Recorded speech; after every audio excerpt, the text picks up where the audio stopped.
Mas, aku udah gak mau ngelakuin kayak gini lagi mas, ujar Dina sembari menangis.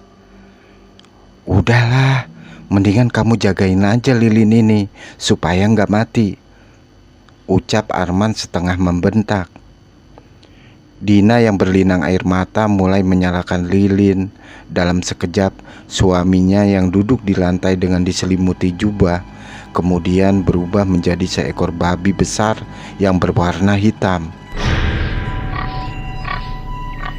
Sudah 7 kali Arman dan Dina melakukan pesugihan babi ngepet, dan ini adalah upaya mereka yang ke-8. Adapun percobaan pertama yang mereka lakukan karena desakan ekonomi.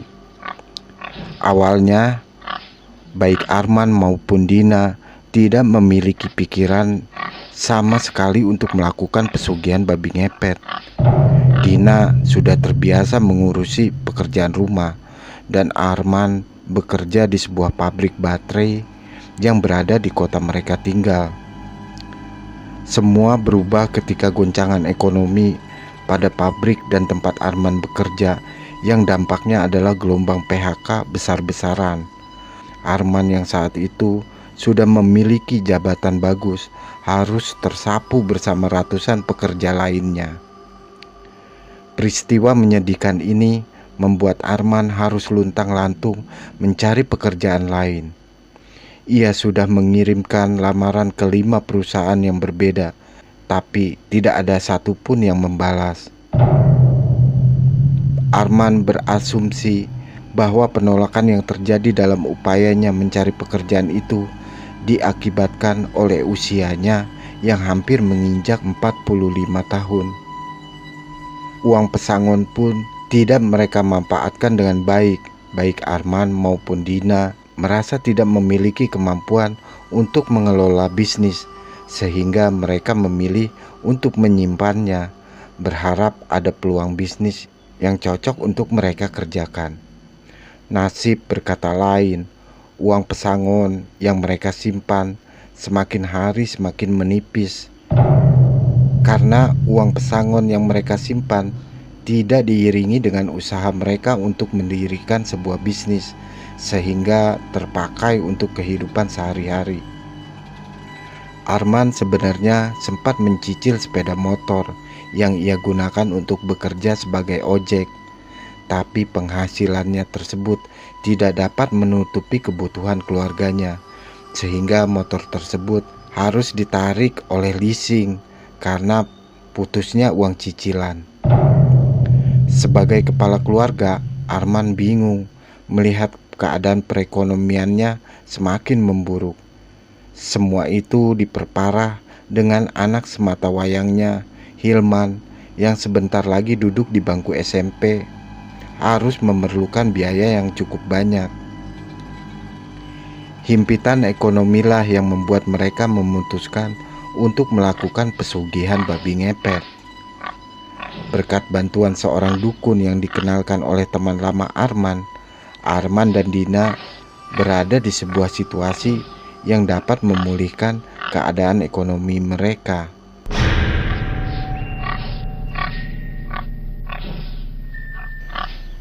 Saat itu di desa mereka baru saja kedatangan sepasang suami istri. Sang suami adalah pensiunan tentara dan sang istri seorang wirausaha yang menjual busana muslim. Arman dan Dina menjadikan mereka sasaran yang pertama karena asumsi Arman bahwa orang yang baru tinggal itu tidak tahu apa-apa tentang pesugihan babi ngepet. Ternyata benar, upaya pertama mereka tidak sesulit yang mereka pikirkan. Dalam waktu yang kurang dari 3 jam, mereka bisa mendapatkan hampir 10 juta rupiah dari rumah pasangan tersebut. Tidak ingin jatuh di lubang yang sama, Arman dan Dina sepakat untuk mempergunakan uang haram tersebut untuk membuka warung sembako, sisanya untuk ditabung. Semenjak pesugihannya yang pertama, keuangan mereka berangsur-angsur membaik. Hilman dapat bersekolah lagi dengan tenang. dan pemasukan dari toko kelontong pun bisa diandalkan untuk setiap bulannya. Hanya saja, kedua hal itu tidak membuat Arman berhenti untuk melakukan pekerjaan setan itu. Sebelumnya sebenarnya mereka sepakat bahwa mereka, Arman dan Dina, akan berhenti ketika keadaan ekonomi mereka mulai membaik. Tapi kenyataannya Arman semakin rajin melakukan ritual babi ngepet tersebut dengan alasan menjadi babi ngepet itu tidak sesulit bekerja di pabrik atau merintis bisnis.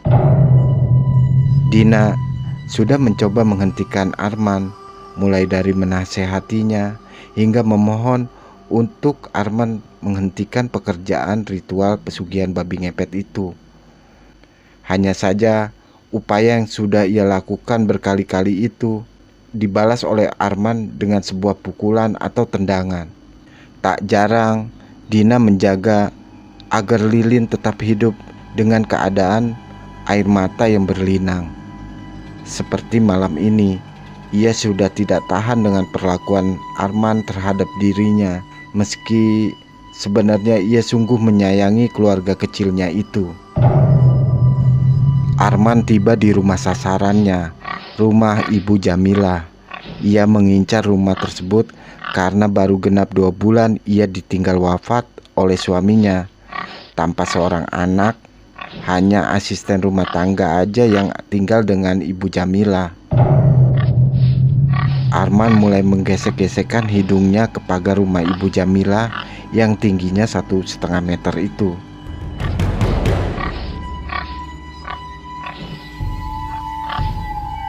Entah bagaimana caranya, dengan menggesek-gesekkan hidung ke pagar rumah sasaran, uang si pemilik rumah otomatis berpindah ke hadapan Dina. Di hadapan Dina, uang pecahan 100 ribuan berserakan, tapi tidak membuat wajahnya sama sekali senang atau bahagia. Ia hanya memikirkan keselamatan Arman dan perasaan anak sematawayangnya, Hilman, jika ia tahu bahwa ibu dan bapaknya melakukan pesugihan babi ngepet. Saat sedang asik-asik menggeser pagar rumah Ibu Jamilah, tiba-tiba ada cahaya yang menyilaukan penglihatan Arman. Dalam wujud babi, ia terperanjat. Ternyata cahaya itu berasal dari sebuah motor. "Babi, ada babi! Ada babi ngepet!" teriak orang yang ada di atas motor tersebut, memanggil warga kalau di depan rumah Ibu Jamilah ada babi ngepet. Arman yang ketakutan, ia pun panik dan memutuskan untuk melarikan diri. Melihat seekor babi yang berlari ketika diteriaki, membuat si pengendara itu yakin bahwa itu adalah babi ngepet. Ia kemudian memacu sepeda motornya untuk mengejar Arman. Sambil berteriak-teriak, ia terus mengejar Arman. "Babi ngepet, ada babi ngepet, oi warga, ada babi ngepet." Teriakan tersebut cukup keras untuk didengar di sebuah desa yang terpencil, yang setiap malamnya diselimuti oleh keheningan. Warga pun kaget atas peringatan itu dan spontan mengambil benda-benda yang ada di sekitar rumahnya untuk mengejar Arman yang lari kocar-kacir.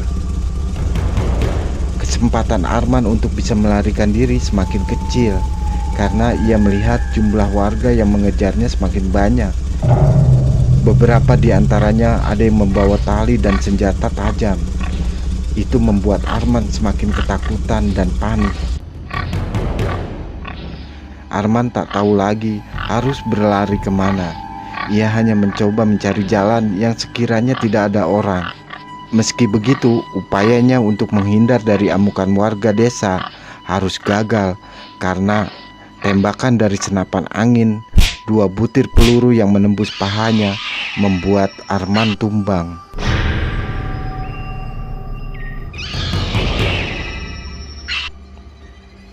Dalam wujud babi, Arman diikat dengan keadaan babak belur, lalu diarak menuju kantor kepala desa.